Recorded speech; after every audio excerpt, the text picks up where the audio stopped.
of the Town of Cohasset Planning Board, 41 Highland Avenue, Cohasset, Massachusetts, 02025. I am going to call the meeting to order today at 6:30 p.m. I will ask our colleague Lauren Lynn to inform the public about issues that might relate to connectivity, as well as the need for and desire of communicating with the board. In addition, I will ask now rather than later whether there is any new items of business that have come into us or one of you in the last 48 hours that you would like to see us discuss. And I'm doing this specifically because Mr. Potter asked that that item be a little bit more prominent in our work. Madam Chair, could I ask for a roll call vote to call the meeting to order as well? Yes. I'm just sort of doing preparatory work to see if Mr. Colery shows up. But I will go forward. So I'd like to do a roll call vote for presence of board members, starting with Mr. Brewer. Clark Brewer, present.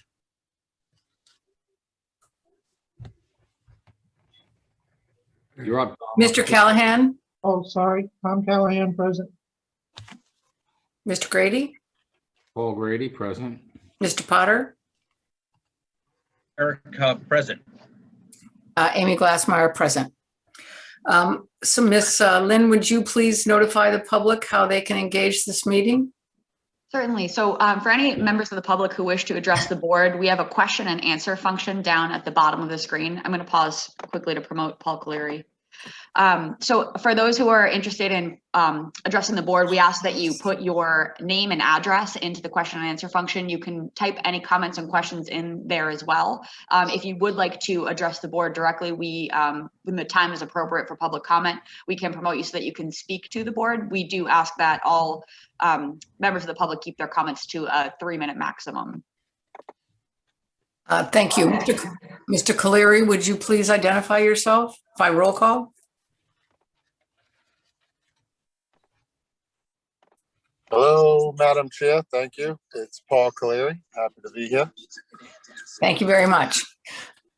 So tonight, with the call to order of the meeting, I want to make note of the following items. We have basically 3 items of discussion. One will be an informal discussion with the Master Plan Implementation Committee chaired by Ms. Catherine Dugan. That will be followed by question and answers, but limited question and answers on the part of the planning board members with regard to the proposed annual town meeting articles. We will then address 2 public hearings regarding large house reviews. The first one will be 138 Linden Drive. The second one will be 147 South Main Street. Madam Chair, I'm sorry to interrupt. 147 South Main is not a large home review. It's actually a site plan. Oh, sorry. Sorry. Thank you. And for 147 South Main, it is important to recognize that this is going to be an opening, but we do not intend to complete this discussion this evening. At 7:30, we're hoping we'll be on time. We will then entertain an informal discussion of the large house review bylaw that council has reviewed, and we have feedback on it. Finally, we will undertake administration, assuming we're actually ahead of time, in which planning board members will be asked about their committee liaison updates, staff updates. We will approve any minutes that are available. And as I said at the beginning, if there are any topics not reasonably anticipated 48 hours in advance as of now, would one of the planning board members please say whatever that is? All right, so that we have no unanticipated business to attend to this evening. So let's begin with an informal discussion with the Master Plan Implementation Committee, Zoning Bylaw Working Group. They will provide an overview of the intent for the proposed annual town meeting articles, P7-use variance P8-land alteration, P9-sunset of senior multifamily residential overlay district. Ms. Dugan, take it away. You're muted, please. All right, thank you. Wouldn't be a meeting start without somebody being muted. So I want to just take a second and just call to order the zoning bylaw working group at 6:36 p.m. Present Katie Dugan, Cassie, and Woody, if you don't mind just calling out. Woody Chidick, aye. Cassie Malatesta, aye. All right, thank you.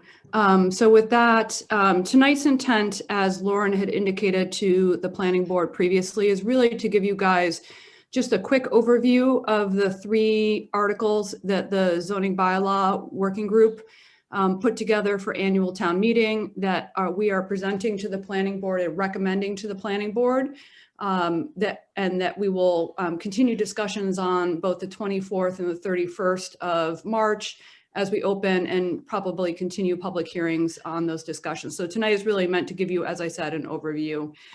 With that, I had pulled together just a quick 3 slides to give you guys an executive summary. And I don't know if you have that available, Lauren, to project. They are. Excellent. And again, this is, I gave this to you guys in part so that you could have a handout to look at in executive summary form while you read the bylaw in preparation for the meeting on the 24th. So again, this is going to be high level. So we're going to start with the use variance. The use variance amendment that we're recommending for annual town meeting, mechanically, we're looking to eliminate a single sentence in paragraph 1 of 12.5, which is the use variance section of the zoning bylaws, and replace it with a sentence in 4.2, which allows for a special permit process for uses that are otherwise not addressed in the bylaws, and a variance process, which is normal per the zoning Board of Appeals for any uses that are stated in the table of uses in 4.2. So that's kind of the mechanics of it. In terms of giving you guys some background as to why the zoning bylaw working group thinks that this is important. For 40 years, our bylaws actually allowed for use variance cases when the bylaws themselves were silent on a specific use. But in 2001, a motion on the town floor was put forward and passed. It wasn't, as all motions on the town floor, well vetted by any town boards, but that motion at the time prohibited variances in all districts for unmentioned uses. Now, flash forward 20 years later, having worked with this inserted amendment from 2001, what has happened, and this is the experience largely of the ZBA, is that there are a number of unintended consequences as a result of this single sentence insertion into 12.5, meaning that, for example, if a use is not specifically stated, or there's a use that couldn't have been contemplated in 1955 when our zoning bylaws and many of the uses were defined, that is strictly prohibited. And the example that I think many of us who have been in town for a while are aware of was the example of the dog grooming and washing proposal in terms of moving to CJC. And I think it was also the veterinary offices that were caught up because it wasn't a specific use for that specific district on Chief Justice Cushing Highway. And so it was prohibited under the use variance in 12.5. It was a process through annual town meeting that had to go all the way up to the Attorney General's office in order to get that approved, which is, again, a cumbersome process for something that should have been a common sense conversation with the Zoning Board of Appeals around whether this was appropriate or not for the particular district. In addition, and this is true of our bylaws in general, that not everything is expressly defined or stated in our bylaws. And there are a number of commonly accepted uses that currently are unmentioned or undefined. And examples of that, and some of these you may think that we have definitions for, but the reality is we don't. If you don't mind scrolling down just a little bit, Lauren. The examples that we call out here are inns, assisted living facilities, elderly housing, and group homes, all of which we actually have in Cohasset, are unmentioned in our table of uses in 4.2. And so if someone was to come forward with one of those today, unfortunately, with the way that we have 12.5 written, it would be denied by the ZBA.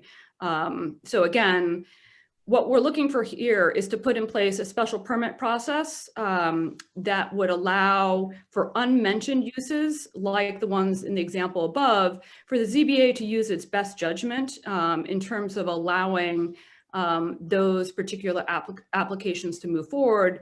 And if the use is expressly prohibited in 4.2, then it would go through what is already a common process with the ZBA, which is a variance test.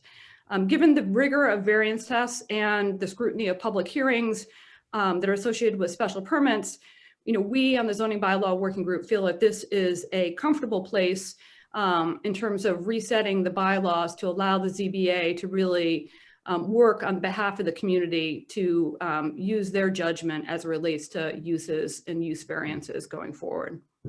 So that's a summary on the use variances, and I'll pause there and see if there are any questions. Again, the idea is just to give you guys an overview at this point. Have you tried to draft Yeah. the language of the bylaw specifically yet? Yes. Looking for reaction. So the language of the bylaw is drafted. In fact, it should be in your packets of what Lauren circulated. There is a draft of the bylaw deletion and the replacement of the sentence, and there's also an informational summary. So everything that would be needed to go in the warrant is already prepared. And that's what we're looking for you guys to comment on and as we begin the open public hearings on the 24th. For planning board members that wish to ask a question, can you either use the little hand flag, raise hand, so that we can manage the meeting? Paul Grady, you had your hand up for a question? No, I was just curious. It's an interesting thing. Where's the planning board come into this, Katie? So, when it comes to variances, variances are the purview of the ZBA. And when it comes to what we're recommending, we're actually recommending a special permit process that would run through the ZBA, not through the planning board. So the planning board's function in this is a process whereby the planning board is the body that opens public hearings on zoning bylaws for our annual town meeting and our warrant. So the reason this is coming forward to the planning board is obviously for your input and discussion, but it's also procedurally, you are the board that we need to make the recommendation to. You are the board that needs to bring it into a public hearing, and ultimately is a combination of your recommendation vote as a planning board, the advisory committee's recommendation vote, and the Board of Selectmen's recommendation vote that will go in the warrant for discussion at annual town meeting. Katie, do you want to call people's names? I think I'm next. I just want to ask if by configuring this use variance as such, are we coming more into alignment with operations around the state? Is this actually providing a conformance to other locations where something like this might arise? Woody, I don't know if you can address that. It is conformance with what has been our past practice prior to this amendment on town. Sure, if I could answer that. There are a few towns, and literally probably fewer than I have fingers in my hand out of the 330 that have zoning bylaws, that have something similar. But I mean, an overwhelming number, 95% of all towns allow a zoning board to determine uses, be they special permit or variances, pretty much along the lines that this is drafted. So this is not new. This is, if you went to most towns, they would say, yeah. I mean, they would be a little surprised that we have taken this tack 20 years ago. All right, thank you. Clark Brewer? Yeah, just to follow up on Paul Grady's question, in addition to the planning board running the hearing kind of sequence in anticipation of and public meetings of a vote at town meeting, I believe that the ZBA would request the planning board's input on any variance or special permit that is going to be under their purview to see if we have any comments. And when we get these that the ZBA is reviewing, we generally make comments on what we see. It's not determinative for the ZBA. They get to decide whatever they think is right, but we do get to make a comment, and if it's relevant, they'll take it into consideration. All right, Mr. Muir, thank you for that. Sorry? I said, thank you for that. But may I ask, is the implication that you want language that refers specifically to the condition you just described? Or are you just making a friendly gesture? No, I'm saying that's typically how it works. Where, like, if we have a site plan review or a special permit, we ask what for comments by the zoning board of appeals and the fire department. But we could put formal language in there that It's already there. Historically, it's been there since 1969. right. That we are supposed to notify the planning board and other boards having any jurisdiction. So let me just take this one offline, and Woody and I will make sure we have an answer for you on the 24th, because we're looking at kind of a surgical incision into 12.5. And I think Woody and I can go back and review 12.5 fully for you, Clark, and probably reference exactly where that notification process takes place. Sure, and I brought up the actual language because I can check my emails. But the big thing with this to me is that is or are uses that I mean, I think that I understand the purpose is we might not have a ice cream parlor identified in the zoning bylaws, but we do have an ice cream shop. Maybe the shop and parlor are the same things. Maybe that's a bad example, but it, it seems like if the use isn't specifically called out in the bylaw, like we had with the veterinarian out on 3A, that you have to go to town meeting, and that is crazy. Especially when there are similar uses that are allowed in a particular zone.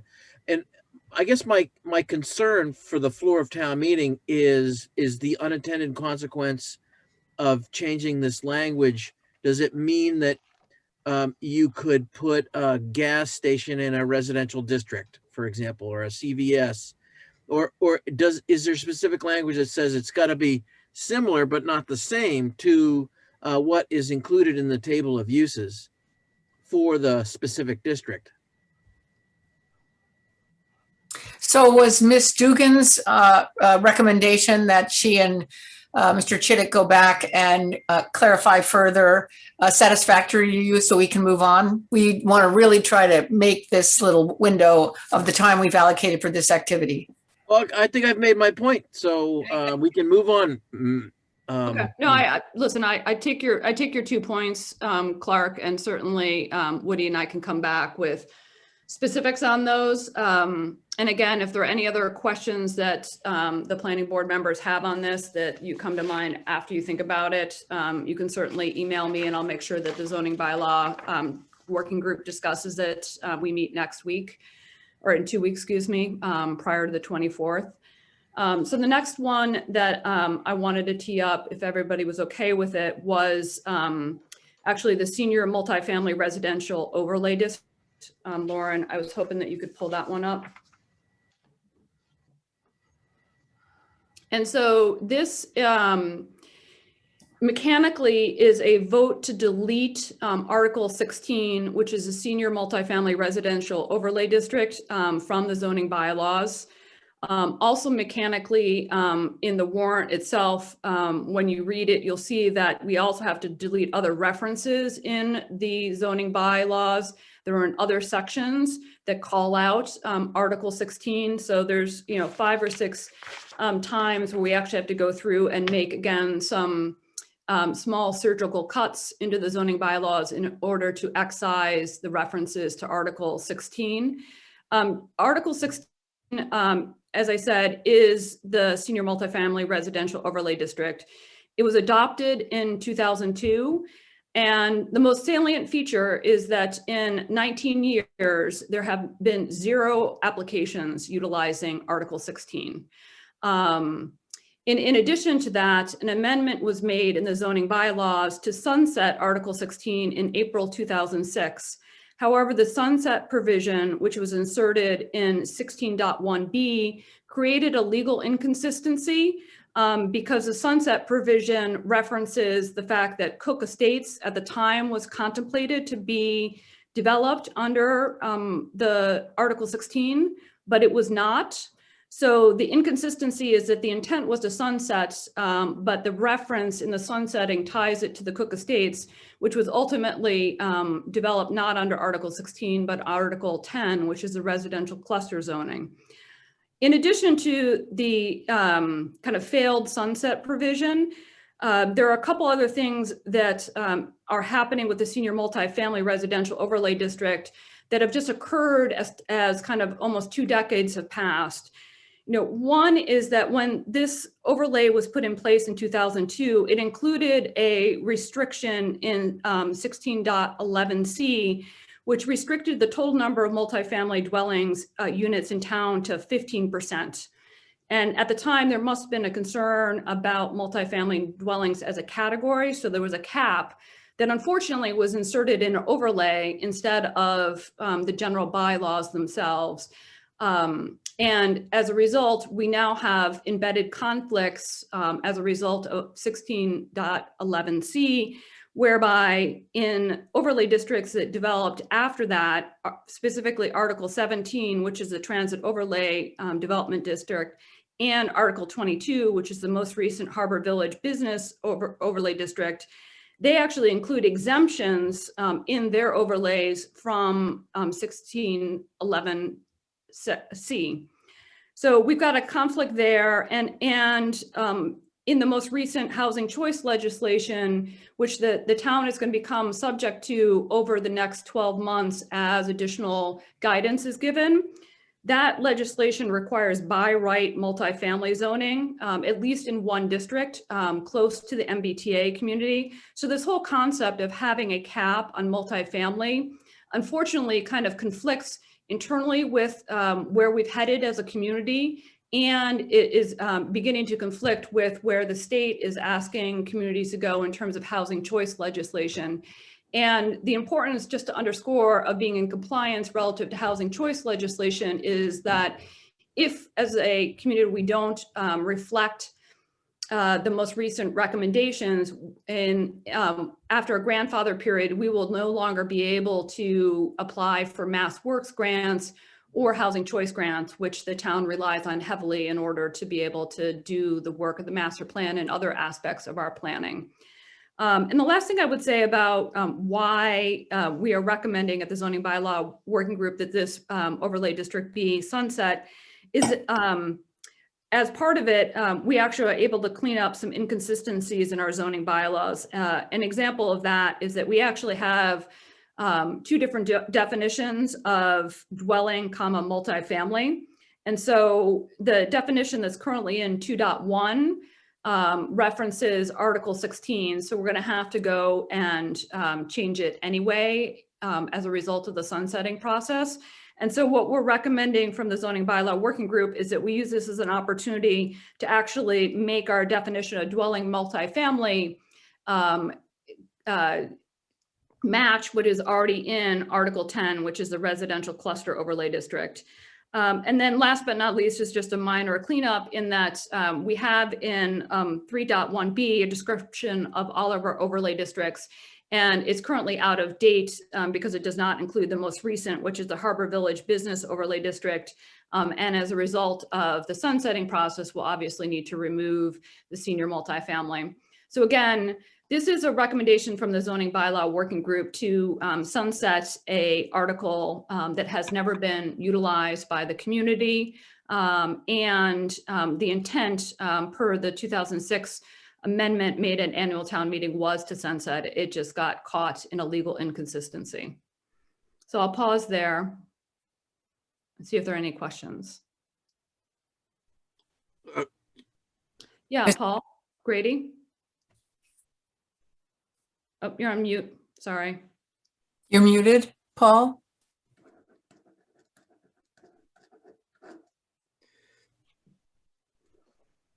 You're still muted, Paul.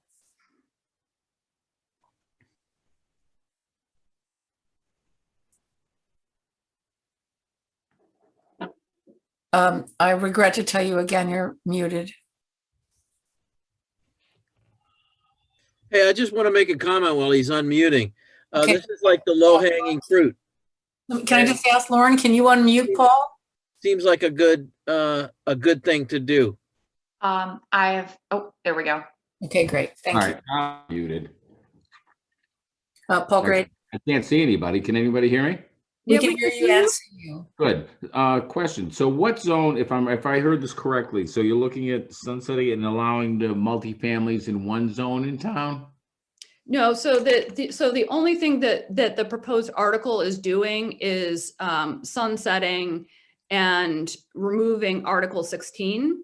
The only reason I mention the multifamily provision is that there is that current provision in 16.11c, which limits the total number to 15%. And that longer term is going to create some conflicts with the housing choice legislation. So by eliminating Article 16, which was the intent starting back in 2016, we are eliminating one of the conflicts that we'll have with housing choice legislation going forward. In terms of housing choice legislation specifically, the zoning bylaw working group is not recommending that we currently do anything to address multifamily aspects of that legislation. Lauren and I have spoken about it last Friday, and I was on a call this morning on Monday with the South Shore Chamber. That legislation was just passed at the end of January, and so the state is actually rolling out additional guidance. So while we will have to do some stuff in the future, we don't have to do it for annual town meeting, but we will have to react to it going forward. Does that make sense, Paul? To a degree. Again, where I got confused, I thought they were limiting like near the MBTA district. Where exactly is that? So the housing choice legislation, it has a number of different aspects, all related to housing initiatives that the state is promoting. One of which is multifamily, and a second of it is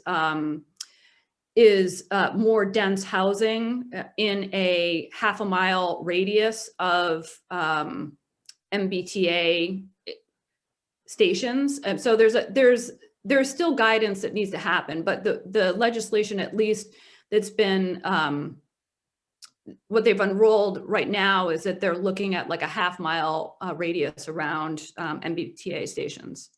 So down around Main Street. Okay. No, there's no station there. So it would actually be all the way, it'd be on 3A where Okay. the Old Colony Plaza is. Yep. And we actually already have multifamily there as a result of the transit overlay district. So we may be able to convert our transit overlay district and that housing that we already have at Old Colony into a district that addresses some of the legislation. But again, we're kind of going a little bit farther afield because we have to wait for guidance from the state in order to be able to fully understand how we enact it in Cohasset. But by removing Article 16 now, we're removing a hurdle going forward that we would have to be able to fully be in compliance with housing choice is, I guess, the best way to explain it. Well, thanks, Katie. I appreciate it. All right, thank you. Are there any other questions from the planning board? If not, then let's move on to the final discussion presented by Ms. Dugan.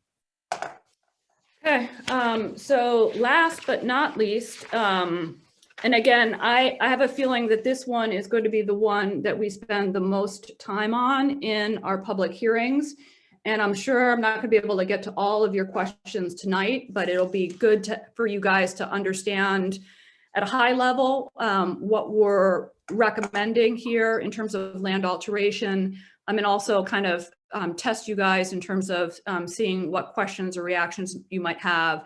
So again, this is an executive summary.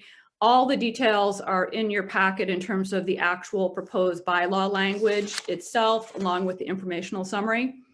So the mechanics of what we're proposing is a land alteration amendment that would delete the existing Article 11, which is only focused on earth removal, and replace it with a land alteration bylaw that contains both earth removal and adds a new section related to clearing activities.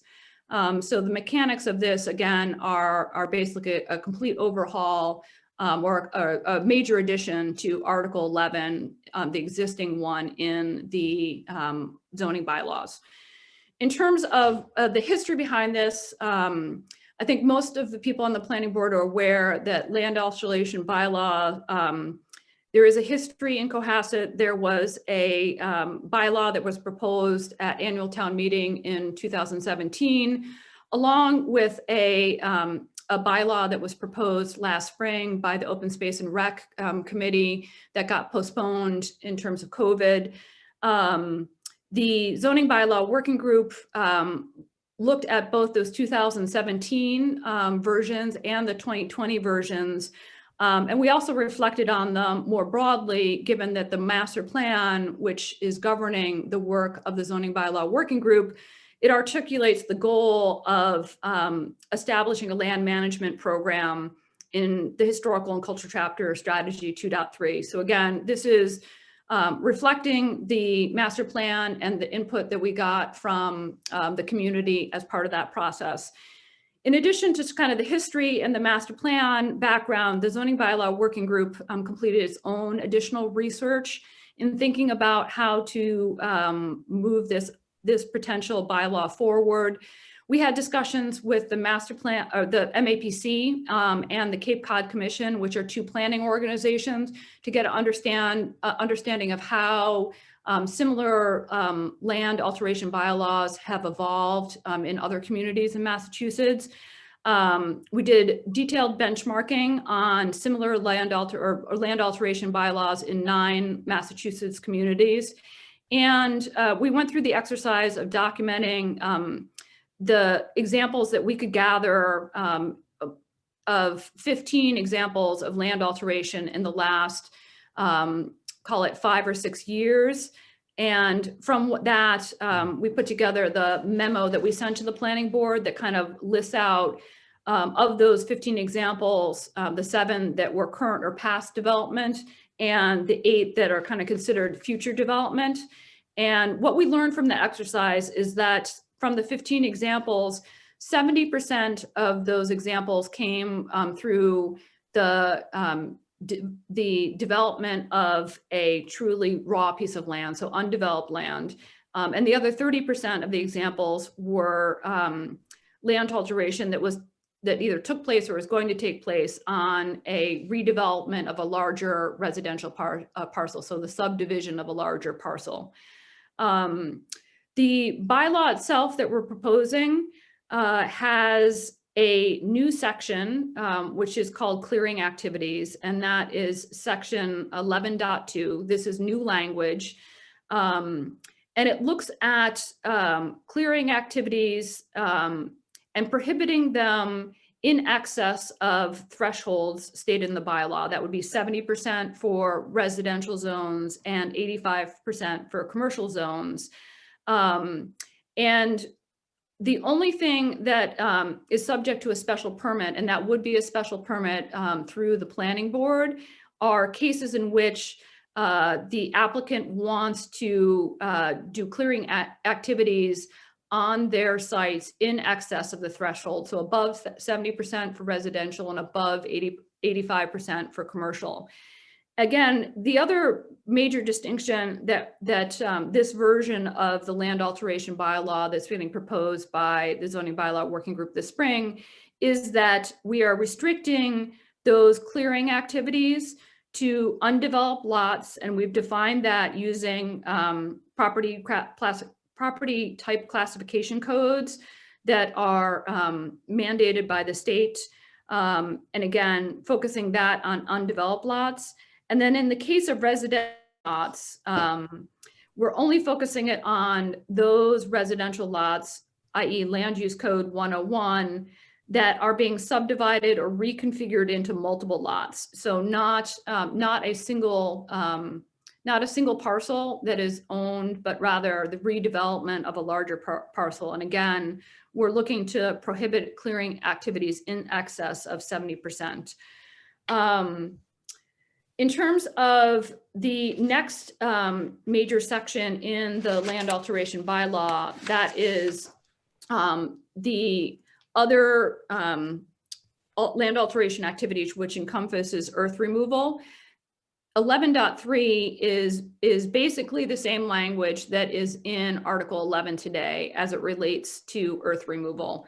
The only thing that we talked about and as a working group is that the revised language in the earth removal really takes into account present day land uses. When the earth removal language was written back in 1955, there was actually more value in the rock on the land than the land itself. And so many of the restrictions or the way the wording was in the original earth removal focused on the fact that they didn't want people turning their lots into quarries or quarrying activities.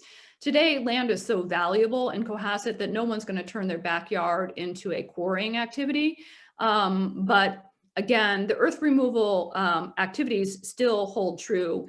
I do want to point out, and this is something that exists in the current bylaw and continues in the proposal that we are recommending here.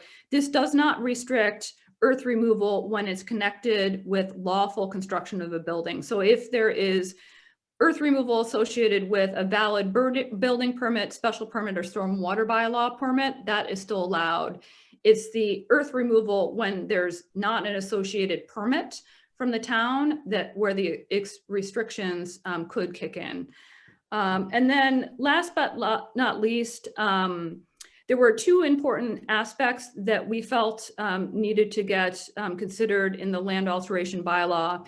And the second to last bullet point really calls that out, which is in 11.4a, which is the application review and decision section of the proposed bylaw. We are recommending language that prohibits land alteration activities prior to the issuance of permits in town. So a applicant cannot go ahead and clear the lot prior to going through the approval process for a building permit or for a stormwater permit.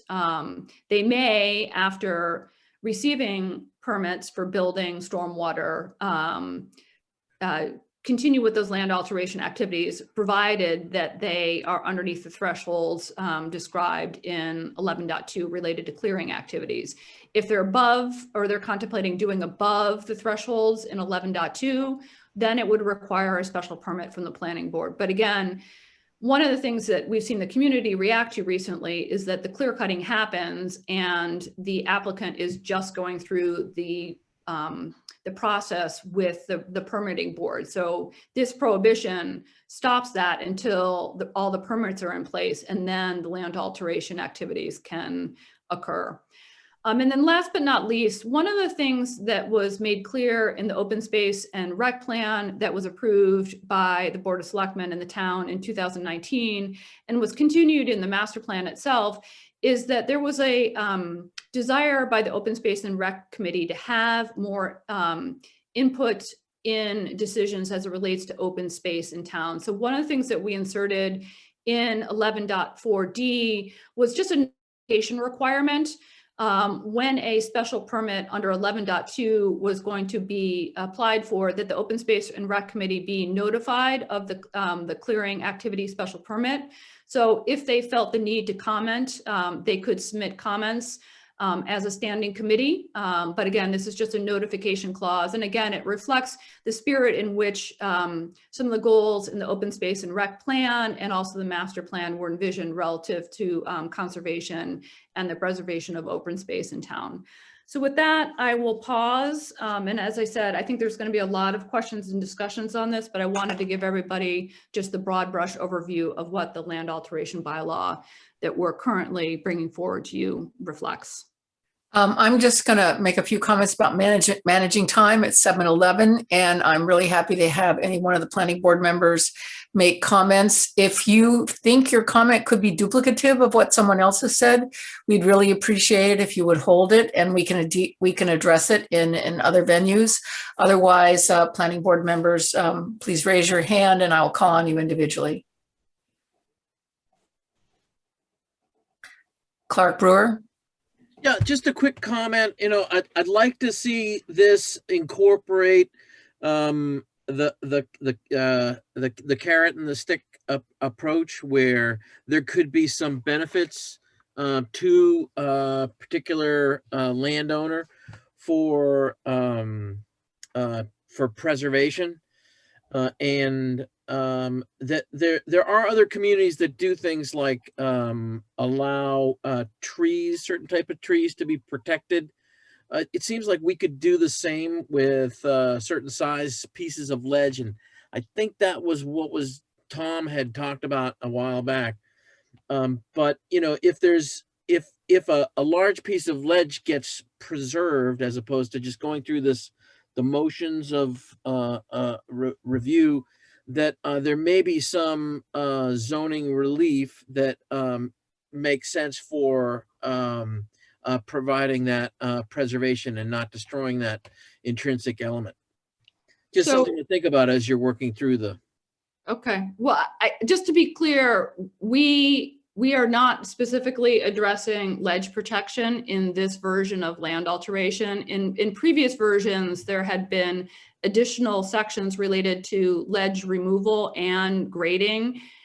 We intentionally brought forward the piece that we thought was the easiest to tackle, which was the clearing activities related to trees.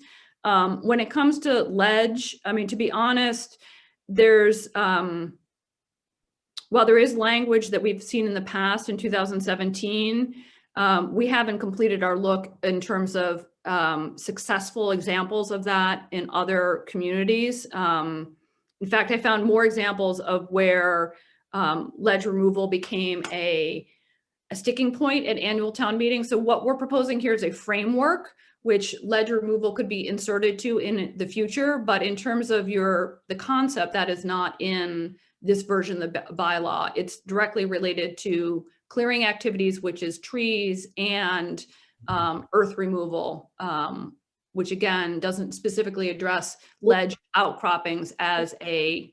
Okay, all right, but in terms of the ledge, the point I wanted to make is if there could be some kind of incentive for preservation that's created as a part of the bylaw, so it's not all just process and punishment. I mean, because most developers, when they get to a lot, they cut down all the trees that are sort of in the way, and then their equipment bashes into the remaining ones. Typically, that's how it works. They just want all the stuff out of the way because it slows them down. So I appreciate your comment relative to incentives for preservation. We'll take a look at that. I'm sorry, Paul Grady. Yeah, I'm going to piggyback on Clark. It's not repetition, but I think you might want to take a stronger look at that, Katie. You know, due to some recent projects that have been put up for the board recently, ledge is, since Cohasset is primarily built on it, the ledge protection and the is becoming kind of a hot button item. I think you might find a favorable look at that. That's just- Again, this is not to say that we can't insert that later, but again, our research and our feeling was that this was a good starting point. And again, I take your comment seriously. I also know that what people are talking about is ledge removal below grade. And that is a very different topic than ledge outcroppings. I think ledge outcroppings are more in line with Clark's carrot and stick around how can you develop a site so that those outcroppings are a feature that you highlight or you work around. What people are often reacting to is the ledge removal below grade. And that really gets into property ownership rights in terms of the people's ability to develop a piece of land, which again is that slippery slope that I was referring to that other communities have gotten hung up on because they've really tried to quote unquote prevent the development of the land because they've sort of overstepped the mark. And so again, this has been a land alteration bylaw has come up twice now, and we felt like we were taking a important step forward, but one that could lead to additional steps. And we didn't want to overstep the mark as it relates to biting off too much at annual town meeting and not being successful. But I take your feedback and your comments seriously in light of the recent community conversations. No, I'm just saying, Katie, I'm sorry. That's just as Clark said, it's more concerned with the above ground ledge removal that people are seeing. It's Okay. The intrinsic part of Cohasset is what I'm getting at. Okay, well, that's good to know. Thank you, because I think it's the comments that people have about the below ground that are going to be difficult to address without butting into property owners' rights to develop their property as they see fit. I wouldn't disagree with you. It's more the above. Okay, great. All right, I don't see any further comments. And so in the interest of time, I'm going to basically move this question on. I would like to thank Ms. Dugan, Mr. Chittick, and Ms. Malatesta for attending the meeting and presenting the first version or the version to us at this moment about the warrant articles that will be proceeding to annual town meeting this year. Great. And Peter Pescatori also joined us. Oh, I'm sorry, Peter. No, that's great. No, I just wanted to recognize. You Right, sort of, well, that is it from our end. And as you said, you have the full bylaw language in your packets, and now you have an overview so you can read it with some context. And we look forward to opening the public hearings on the 24th. great. Thank you very much. All right, thank you. All right, so we move on to the second portion of our evening's regular business. We are approximately 20 minutes off of our time frame. We're going to begin by opening two public hearings. The first public hearing will be an application for a large house plan review filed by Hoadley Martinez Architects. The subject is 138 Linden Drive. Paul Grady will read the public hearing notice now. Notice of public hearing, Cohasset Planning Board, pursuant to Massachusetts General Law, Chapter 40-A and 300-54, and the Cohasset zoning bylaws. The planning board will hold a virtual public hearing on the Zoom platform webinar ID 896-0545-0812, password 935093 on Wednesday, March 10th, 2021 at 7 p.m. for a large house plan review for property being shown on Cohasset Assessor's Map C11-038, 138 Linden Drive, Cohasset, Mass. 02025.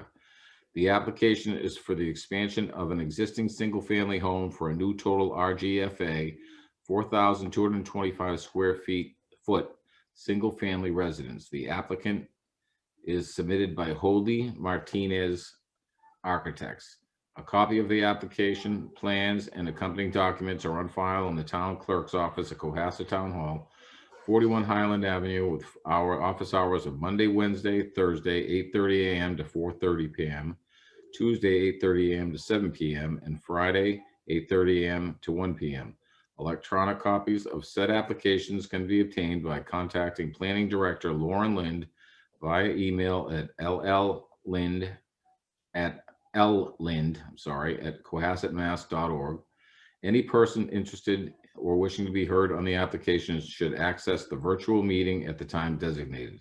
Signed, Amy Glassmeyer, Chair, Planning Board. Thank you. Would the applicant, his or he or she, identify themselves, explain to us how you plan to present your information? And I want to just turn it over to Lauren Lynn and see if she has anything further to say. I'll pause. I see Mr. Callan has his hand raised first. I just want to Yes, sorry. say that I'm going to recuse myself from this particular project because of a business relationship with Ms. Vogel, the applicant's architect. Thank you for that. So with that, will the applicant please identify the parties that are here with him or her? I'm not sure who's presenting, and give us a quick outline of how you plan to present the project.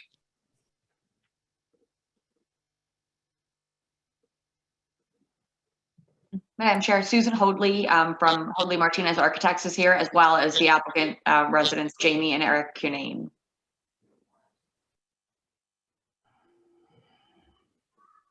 The board recognizes Mrs. Hoadley to proceed.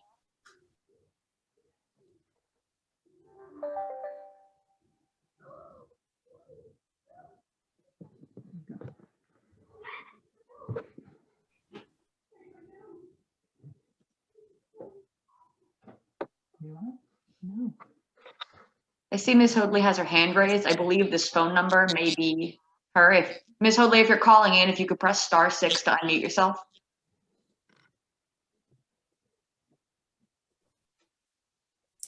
There we go. We're here. Hello. Thank you. Can you please identify, are you going to be presenting alone, or do you have other members of your team that will be presenting as well? Good evening. My name's Susan Hoadley. I'm here with Karina Martinez, who is the Martinez and Hoadley Martinez Architects. We are very pleased to be presenting this project to the board tonight. Again, our firm is Hoadley Martinez Architects. We're at 3 Stagecoach Way here in town. So this project, I would like to ask if we could probably show first sheet A204. So we have a little bit of graphics to go along with it.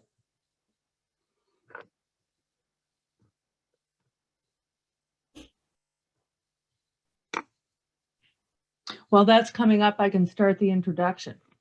So this project is for 138 Linden Drive. It's for the Cunane and Guild family, Jamie and Eric. They propose a 2nd floor expansion and minor additions to an existing ranch style structure that's currently occupied by the family in the neighborhood. The purpose of the project is to accommodate the typical needs of a growing family and basically just to bring the property in line with the other houses in the neighborhood in terms of height, scale, mass, livable area, overall size, and level of finish. The project, we're pleased to report, has enthusiastic report from the Linden Drive neighbors. We have 4 letters that have been written in enthusiastic support of the project. And we will ask that those be read into the record later. The project is, it's got some time constraints that would really help the family if we could get efficient approval or distinct direction as to revisions that need to be made because of the resources that they are using. Time is of the essence in order to make the project happen as soon as possible for the family. So If it's possible to get up A204LH onto the screen for everyone to see, I can walk everyone through the project. Thank you. We are going to have to pull those. Generally, the applicants share their own plans. So we're going to give us a moment to pull that application up. Sure. Is there anything that you can start with, Ms. Hoadley, that can lead us Sure. off? That would be really great if your time is of essence. You bet. The project time is of the essence. Yes. The overall project. Yes, good. I know our time is of the essence too. So the summary of the project, it's developed on an existing footprint with the exception of two very minor projections of 379 square feet. This is essentially turning a one-story house into putting a second story on an existing one-story house. With the addition of footprint on the front and back to create a breakfast nook and a porch. Other than that, it's simply extruding the existing footprint upward. As I said, the majority of the work is a new second floor. Once we get to be able to look at the drawings, you'll see it uses traditional materials that are locally commonplace and appropriate. We studied the architectural vernacular and materials of the neighborhood, and we think that what we're showing is something that fits very, very compatibly into the height, scale, and mass of the other houses on Linden Drive. The project will likely be finished in probably something like Maybeck double dipped shingles and boral trim that it's painted. Gutters will be half rounds in profile. Windows are Marvin or Marvin Elevate with the kind of applied grille that will show the appearance of a true divided grille in the window. All trim will be painted wood. Shutters are wood or something like a timberline composite, painted a dark traditional color with expressed hinges and hardware. The roof shingles will be asphalt, certainteed or equal, or maybe possibly even upgraded during the course of the construction, but certainteed asphalt shingles are the base specification. So yes, if we could go to, now that we have everything up, if we could go to A204.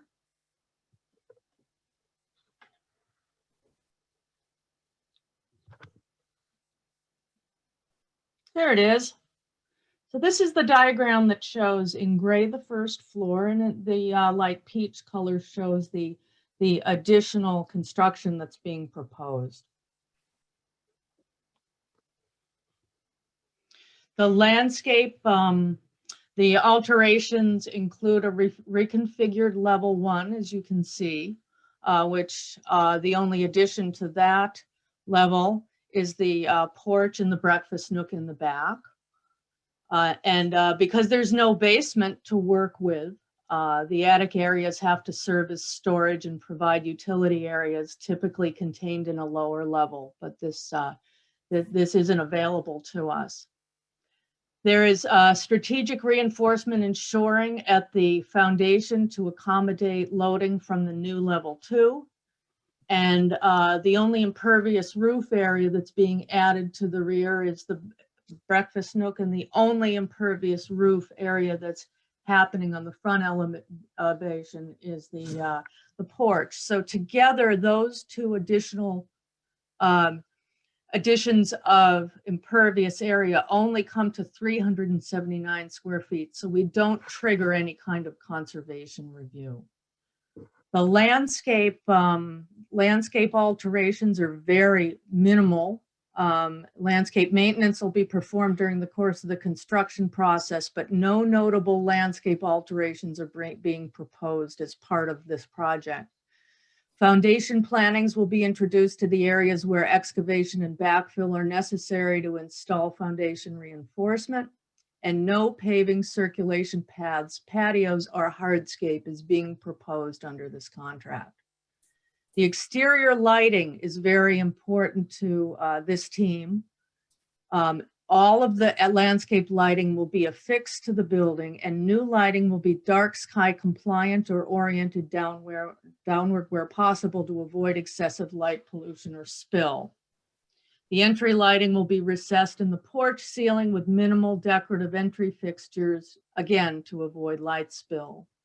The cupola will house a dimmable decorative LED fixture that's intended only to emit a very low ambient glow, and no other interior features that will produce exterior light emission are being proposed. I think at this point, I would like to go to the next, now that we've had time to study the plan, to go down to the elevation. Susan, I'm going to interrupt just for a second while you have this up. Yeah. Your plans say gross square footage. Did you use the bylaws residential gross square footage? Because I think it excludes the garage. We And it looks did. like you've got the garage in your existing gross square footage. That's because that's gross, not RGF. It's because it's gross, not RG. Yeah, RGFA, but RGFA is what the large home review calculation is. So I just want you and everyone to bear in mind that you're probably over by 400 square feet in your Okay. existing gross square footage, because it's actually RGFA instead of GFA. Okay, Karina Martinez did the analysis, and I'd like her to step in and shine some light on the numbers. Yeah, thank you. Hi, Clark. Oh, sorry. You have to say your name. Oh. Karina Martinez with Hoadley Martinez Architects. And the plan that's posted here that shows the gross square feet is just a graph analysis. It's not what we use to determine the residential gross floor area. Okay, so you're just showing what's existing, but that's not actually how you calculated the residential gross floor area. Exactly. Okay, thank you. Sure.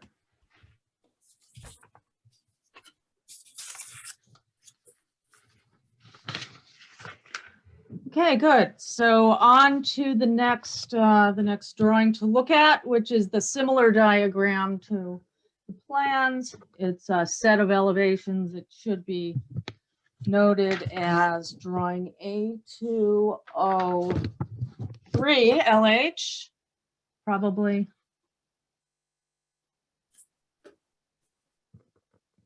Right there. So One- what I would like is the color-coded diagrams.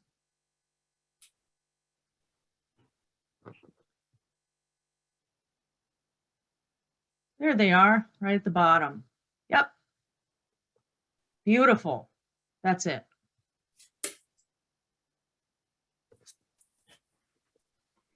Okay, so the elevation shows the added elevation area that is in addition to that which is already, although this isn't showing up.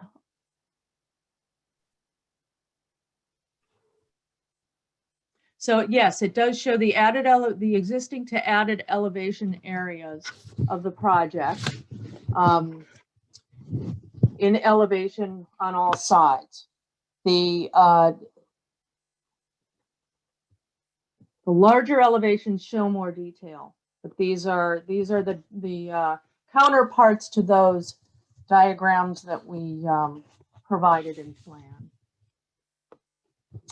The drainage and grading is being altered only to accommodate construction methods and to provide effective diversion of water from the roof.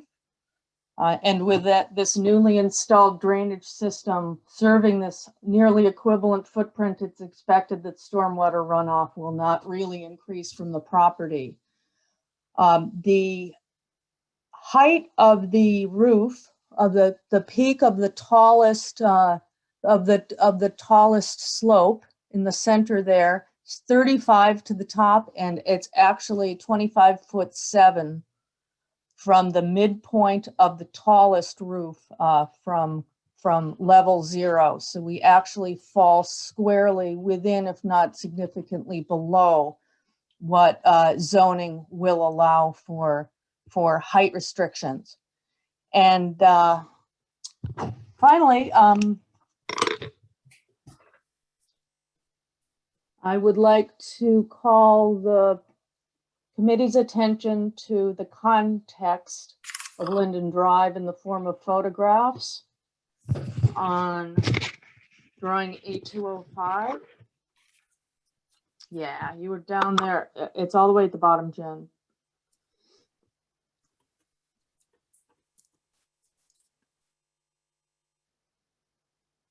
$16. Yeah. So as you can see, the general height, scale, mass, and stature on the site of the house that we're proposing, we feel is right in line with what's been developed on Linden Drive in recent years. And we're proud that the letters that have been submitted by the neighbors confirm their enthusiasm for bringing this house into the level of finish, height, scale, and mass with its neighbors. So to that, I open it to any questions. Great, thank you very much, and thank you for the presentation. We'll go in order to try to be as efficient as possible. Clark Brewer, would you like to make comments first? Yeah, I mean, I think this is an excellent large home review. It's reasonably thorough, showing its context. The site itself is relatively flat, and there's a big piece of ledge out back, and then guess what? The ledge is not being destroyed. The overall footprint change is minimal, and I think the style of the house is compatible, but still has its own kind of unique personality for a neighborhood that's isn't this the top one of the top Halloween candy neighborhoods in town? Yes. Right, Yeah. right. You know, the one thing I'd say, you do identify dark sky light fixtures in your summary, but you don't show what they are specifically. So are you saying you don't have any spots and you don't cast any light off site? Right. That these fixtures have a baffle or something over them that that doesn't shine into the neighbor's window? Yes. Okay. You know, generally, I think this is excellent. I'm ready to vote for it right now. Thank you for that, Clark. Other planning board members? You doing a roll? Well, I thought I'd see what I can see in the audience. Given that Tom, and it's really Eric and Paul Caleri that would weigh in. Paul Grady? I'd say pretty cut and dried. It's a nice design, and I agree with Clark, and I wish the new owners well, as far as I'm concerned with it. All right, thank you very much. Eric Potter? I would concur. I think it looks great. Nothing to add right now. Thank you very much. Paul Caleri? Nothing to add, Madam Chair. Congratulations and best of luck.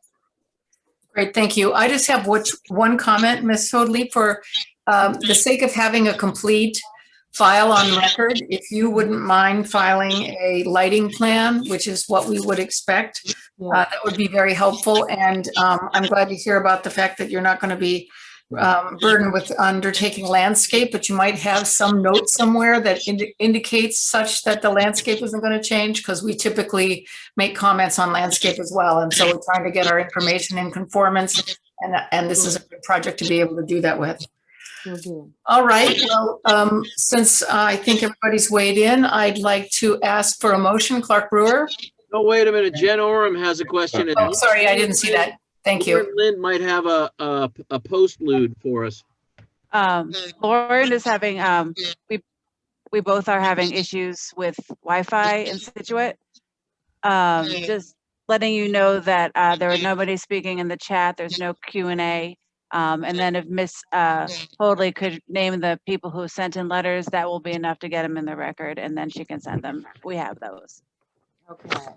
That's all I wanted to say, Madam All Chair. right, so Ms. Hortley, can you state the names in the record? Thank you. Yes, I will. Could you give me a moment to pull it up? Certainly.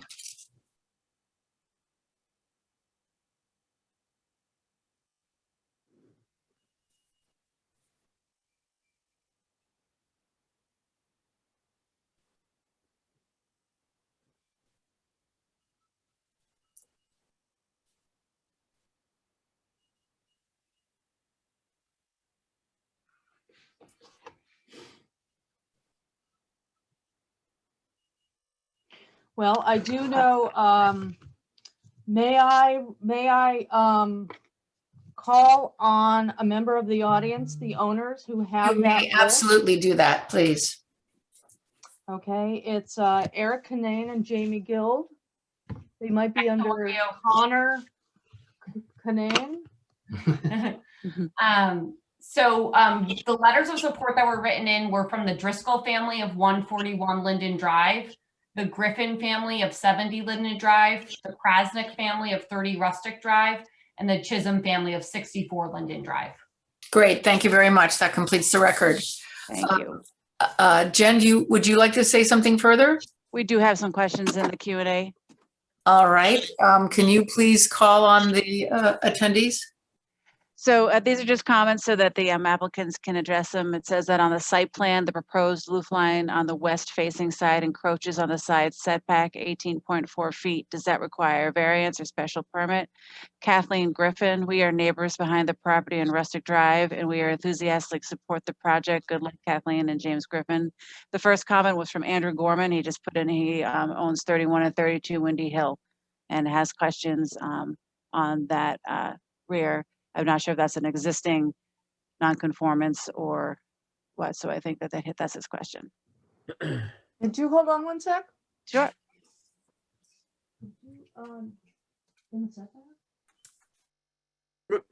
I just want to comment, we do allow permitted projections. Yeah, it's less than 15 feet. As a part of the bylaw. Jen, you're I apologize.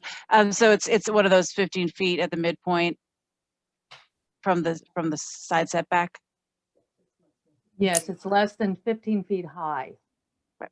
Okay. All right. All right, so if that is both a question and a response back, then I'd like to ask a planning board member to please make a motion. Clark Brewer. I just want to ask one more question, and that is, what is the total residential gross floor area, not including the garage, of the project as completed? 4225. 4225. Yes, that's Thank you. RGFA. Thank you. I'd like to make a motion to approve without conditions as shown in the submission and application. Thank you. Can I get a second, please? Second. Roll call vote then. Clark Brewer. Clark Brewer, aye. Paul Grady. Aye. Paul Caleri. Paul Cleary, aye. Eric Potter. Aye. Amy Glassmeyer, aye. Thank you very much, and let's move on to the next case. Thank you. Lauren, or Jen, can we help you in any way communicating? Is it really a struggle? No, I'm good. I think we've lost Lauren, but I think you just need to, so we're on the next item. Correct. We're on 147. That's correct. So, So we would just need to read the public hearing and notice aloud and then continue it to the next meeting, which I believe is the 24th. That's correct. Yes, and so and the reason being is that we don't have all the information we need to have the hearing. We spoke to Attorney Brodsky and he was fine with that, as is the applicant. So we want to make sure you have the most complete package as possible. So it really made the more sense to open it and continue it to a date certain. And I believe that we can take that right at 6:30, if I recall the conversation with Lauren and you. All right. So then we will, though, have Paul Grady open the hearing, correct? Yes, Paul Grady will be on Will you this. please read the public hearing notice, Paul? Yep. Notice of public hearing, Cohasset Planning Board pursuant to Mass General Law, Chapter 40-A and 300-12 of the Cohasset zoning bylaws. The planning board will hold a virtual public hearing on the Zoom platform webinar ID 896-0545-0812, password 935093 on Wednesday, March 10th, 2021 at 7:15 p.m. for a site plan review for property being shown on the Cohasset Assessor's Map F6-32-089, F6-32-80A, and F6-32-090, otherwise known as 147 South Main Street, Cohasset, Mass. 02025. The application is for the construction of a mixed-use structure containing approximately 2,031 square feet of retail commercial space on the ground floor and approximately 2,271 square feet of residential space above. The application is submitted by John Schiavo. A copy of the application, plans, and accompanying documents are on file in the town clerk's office at Cohasset Town Hall, 41 Highland Avenue, with office hours of Monday, Wednesday, Thursday, 8:30 a.m. to 4:30 p.m., Tuesday, 8:30 a.m. to 7 p.m., and Friday, 8:30 a.m. to 1 p.m. Electronic copies of said application can be obtained by contacting Planning Director Lauren Lind via email at lind@cohassetmass.org. Any person interested or wishing to be heard on the application should access the virtual meeting at the time designated. Signed, Amy Glassmeyer, Chair, Planning Board. Thank you very much, Mr. Grady. Ms. Lynn, is there any further commenting that you'd like to provide for this moment? Thank you all. Thank you for the time. I would like to just note that I apologize. I was having some technical issues just a moment ago, so I did drop off the meeting for a bit, but I'm back now. I'd just like to add that for 147 South Main, I was in contact with the applicant earlier this week. When we went out for our department and board review, which is standard for any site plan review or any sort of application, there were a number of concerns raised from our engineering department, our Board of Health, and our fire department. So with all of those outstanding issues, in addition, our peer reviewer had needed information to complete his review. With all of those outstanding issues and the short time frame, I reached out to the applicant and indicated that it would be best for all involved if we continued this hearing to our first April meeting, and they were in agreement that that was something they were on board with. So I suggest that without hearing any information, that we continue this hearing to our April 14th meeting.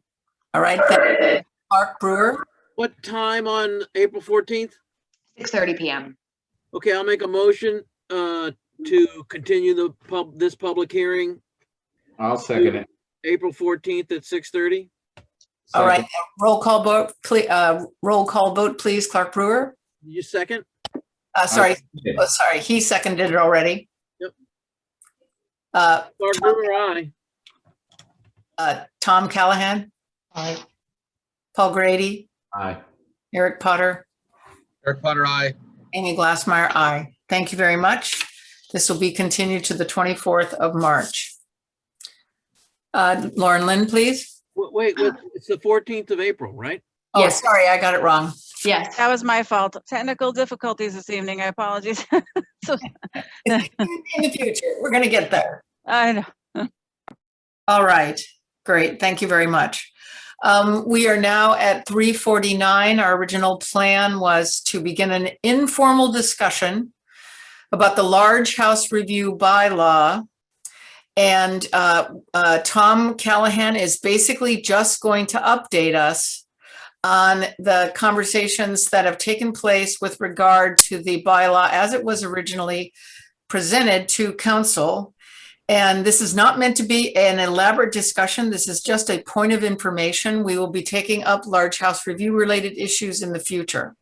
So I am asking consideration of the planning board members that you listen with patience, but this is not a moment in which we're going to dig into this topic deeply. We have plans ahead to do that later.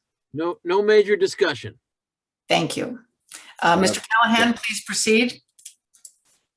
So this was given to Paul Durensis to review. His firm is apparently still involved for the review of bylaws. We would have had a gentleman by the name of McDermott who, but he was away on vacation, so Paul himself looked at this.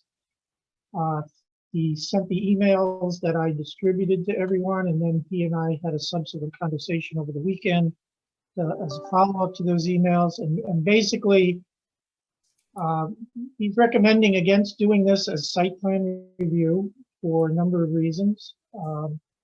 He's recommending that if we want to continue with large home review and have some ability to do yes or no on it, it should be a special permit, and or we deal with it in our dimensional requirements under the table of dimensional regulations.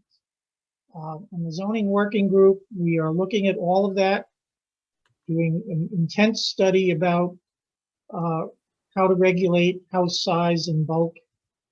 I will tell you that I drafted a complete redo of the bylaw that is maybe going to be a framework, but we are very specifically focusing a lot of effort and time on the issue of bulk and size of houses. So Paul recommended against trying to do any kind of Band-Aid to this and to just continue on with work that the zoning working group is doing to study the overall requirements.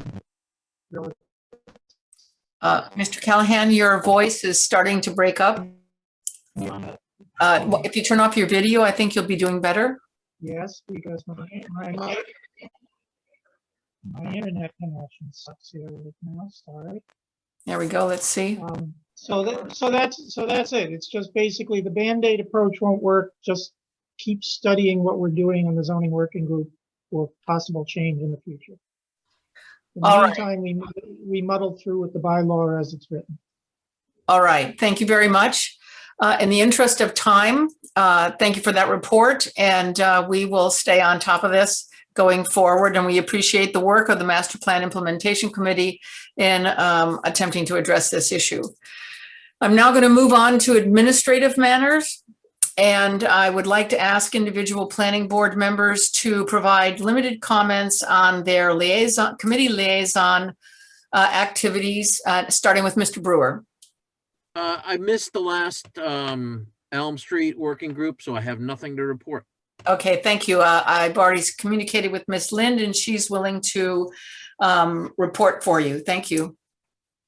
Thank you. Yes, and I'll be touching base with Mr. Brewer about the last Elm Street working group tomorrow to fill him in on the meeting. You guys volunteer me for a bunch of stuff because I wasn't there. I did, yes. I volunteered you in your absence. No, that's a joke. The Elm Street Corridor Working Group has partnered with, we're using Weston and Sampson as our consultant to do a preliminary public engagement and early phase design for the Elm Street Corridor project. We had our project kickoff meeting with our small working group just to set out some tentative schedules and timelines of what we'll be doing. And we'll be looking to hold our first public forum likely the first week in April. So we'll be doing extensive public outreach at that time in the coming weeks to get some input for this project. So that's something that we're excited about. I'm happy to share sort of the preliminary presentation with the planning board so that you could take a look through that.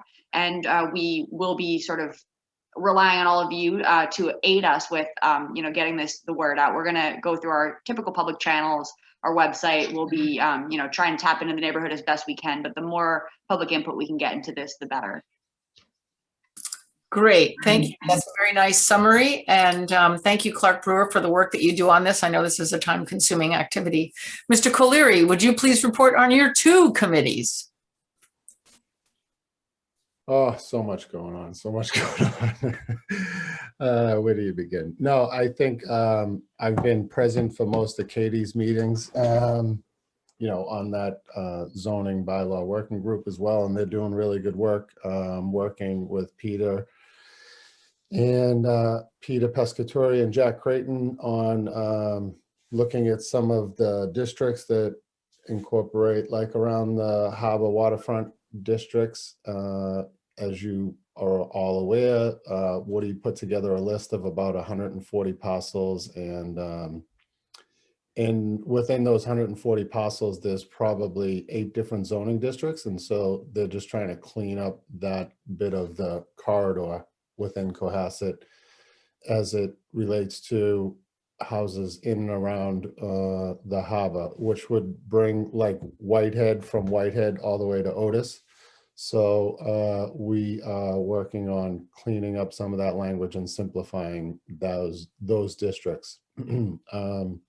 My other group, let's see, which one are you referring to? Would it be the Affordable Housing Steering Committee? Is that right? Yes, I guess you have 3. Yeah, there's a lot going on. So I don't think since our last update, Lauren, I'm trying to think. We haven't, the last thing I remember I was going to get updated on was, I think we had one proposal for the RFP that went out for Jerusalem Road, but I don't know what happened with that or from that. And maybe Lauren is shaking her head like she's got maybe a bit more of an update than I do.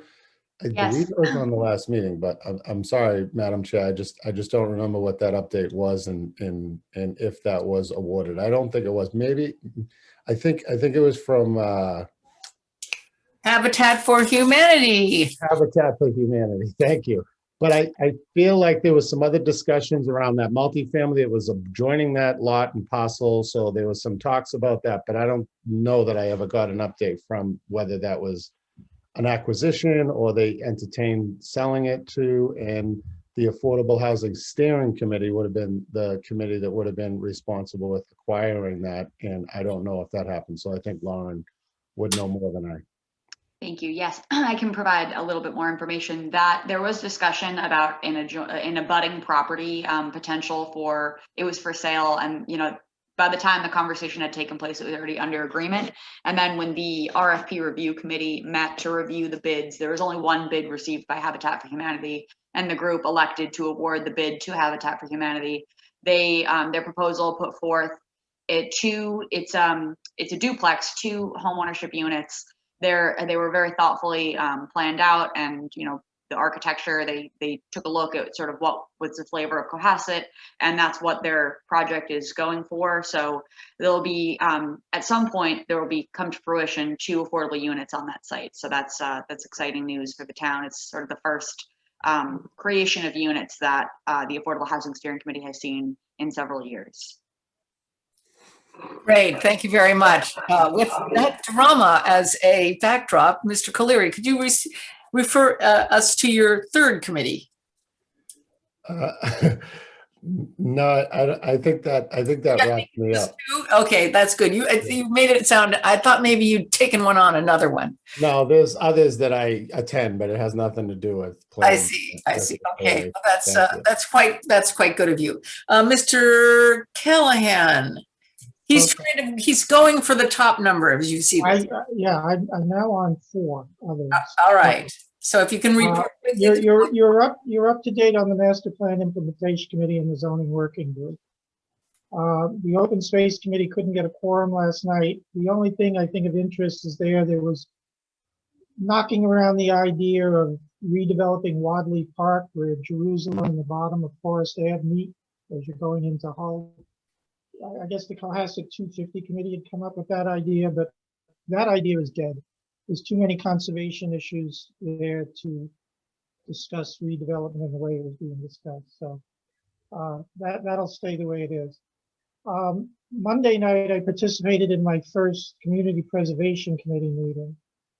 And yes, it came up that unfortunately the house between the lot on Jerusalem Road and the restaurant was lost already, so an opportunity was missed. But of note is that we voted to give the Affordable Housing Trust, which is a separate entity from the steering committee, $500,000 out of the unallocated money that the Community Preservation Fund has right now. It has over $3 million, and it's, going back to when I was on the first Affordable Housing Trust back in the early 2000s, we constantly said you need to fund the trust so that it can react to things that happen in the market and not wait for town meeting allocations of community preservation money. And the lost opportunity up at the corner of Jerusalem and whatever street that is, in West Corner, is an example of that. So the Affordable Housing Trust apparently already had $375,000 in its coffers. It asked for 400 more, and we gave it 500 more. So that money will be transferred, and it will be able to react more quickly to dealing with affordable housing issues. The other thing of note that was funded was the Parker Street boat ramp rebuild. And Community Preservation Committee voted to, I think we're contributing $360,000, and that's just a participation in funding that's coming from a number of sources. But that project has taken a really long time to permit. I mean, we've been talking about fixing it for the last 5 years at least. So the target is that next fall it will get rebuilt. And it's really necessary because Laurie, the harbor master, reported that apparently anything more than 2 hours either side of high tide, you can't use the ramp. So that's a problem. So those are the two major funding things we dealt with Monday night. Great. Well, thank you very much. Mr. Grady? Well, I'm ashamed to say I'm not in any committees. Thank you very much. Mr. Potter? Same. I think that's right. Mr. Brewer, you're done. So let me just give you a little rundown on the Economic Development Committee, which had a wonderful conversation with Jennifer Constable, who is a member of the Hull Select Board. And I came into the meeting late, so I didn't know exactly how it is that a select woman would have ended up being also the very, very strong advocate for the town of Hull in its economic development planning process. And it's a picture perfect example of how communities use planning to enliven and revive the downtowns and the surrounding areas of small cities in Massachusetts. And she's very knowledgeable. She knows exactly what she's doing. And it was a very pleasurable conversation. In addition to the board member or the committee board members, Miss Emily Innes is there, and she's there as a support for the writing of and design of proposals that would be appropriate for Cohasset to submit to funders of various types, but in particular the state. And so the conversation was really a sort of meet and greet with the idea that we've made our first steps in working together on behalf of the local credit card, and we're going to see how that works out. But the conversation was very friendly, and it really seemed like there were lots of possibilities for future activities that we could engage in. I think I have everybody. Correct? All right. So then let me just turn here now to the end. So I will raise it one more time. Is there any business that needs to be attended to that has not been brought before us prior to the last 48 hours that somebody would like to address? If not, then Mr. Brewer. Motion to adjourn. Second. Wait a minute, Ms. Lind would like to make. Sorry. I would just like to interject. Come your way. A quick staff update. I sent this to you via email, but just again, I know you get a lot of emails, so just to clarify, last night I attended the select board meeting for the referral of the planning board articles. They did vote officially to refer all 10 besides Article P6, which is the large house review that we discussed earlier. So back to the planning board, and we have the advertisements sent out. We're preparing, and we will open those public hearings on March 24th, and we have added March 31st as our overflow date, anticipating that we may need 2 nights given that we have 9 articles. So I just wanted to let you know that process, that procedural component has been done, and that we're moving forward to town meeting. So that's that. So thank you. I just want to direct a question to Lauren. So Lauren, on the 24th, is the entire meeting going to be dedicated to the town meeting? materials? No, we also have the continuation of One Pleasant Street hearing. So I will be scheduling at the minimum an hour at the top of our agenda to open our hearings. And then we'll conclude, we'll continue our hearings if necessary to the following date on the 31st. And that day is a standalone, only added for our special calendar for overflow for town meeting addressment. All right, thank you for that. And I'm going to presume that we're going to limit any other business on that day so that we can get out in a reasonable hour and conclude our business. Let me ask, do we have any minutes to report? Not this week. You will next at the next. Okay, great. Thanks very much. Mr. Grady? Are we ready for a motion to adjourn? It seems so.